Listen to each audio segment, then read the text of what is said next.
ketiga ayat 6. Sesungguhnya aku akan mendatangkan kepada mereka kesehatan dan kesembuhan, dan aku akan menyembuhkan mereka, dan akan menyingkapkan kepada mereka kesejahteraan dan keamanan yang berlimpah-limpah. Amsal 3 ayat 6. Dalam segala perbuatanmu utamakanlah Allah, maka Ia akan menuntun engkau dan memahkotai usaha-usahamu dengan keberhasilan. Maleakhi 3 ayat 10. Bawalah seluruh persembahan persepuluhan itu ke dalam rumah perbendaharaan, supaya ada persediaan makanan di rumahku, dan ujilah aku, firman Tuhan semesta alam. Apakah aku tidak membuka pintu bagimu, tingkap-tingkap langit, dan mencurahkan berkat padamu sampai berkelimpahan?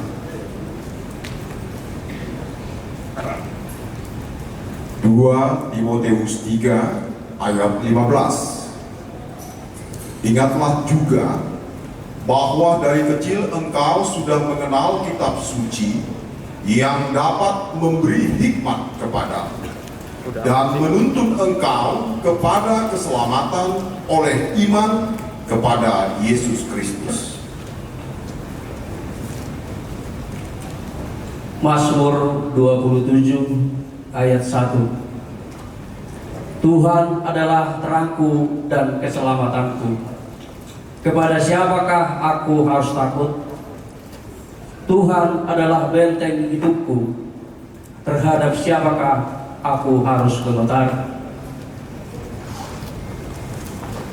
Mazmur 91 ayat 5, 6, dan 9. Engkau tak usah takut terhadap kedahsyatan malam, terhadap panah yang terbang di waktu siang, terhadap penyakit sampar yang berjalan di dalam gelap, terhadap penyakit menular yang mengamuk di waktu petang. Sebab Tuhan ialah tempat perlindunganmu, yang maha tinggi telah kau buat tempat perteduhanmu.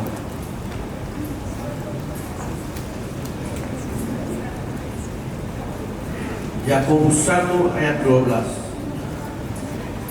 Berbahagialah orang yang bertahan dalam pencobaan, sebab apabila ia sudah tahan uji, ia akan menerima mahkota kehidupan yang dijanjikan Allah kepada barang siapa yang mengasihi Dia.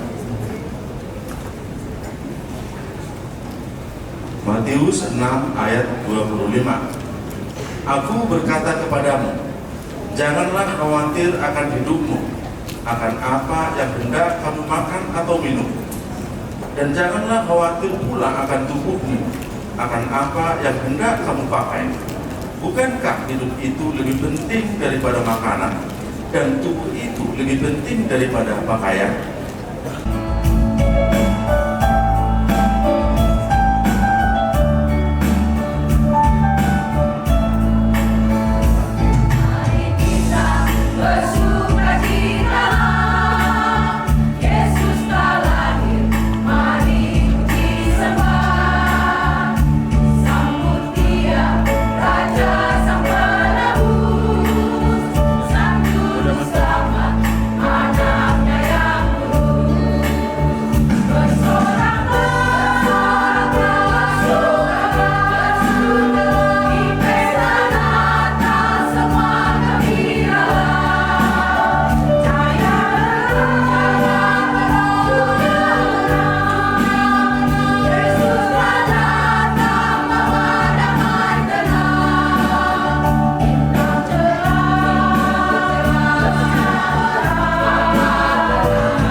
silakan ada Bapak Pendeta dan seluruh yang mewakili penari untuk bisa kembali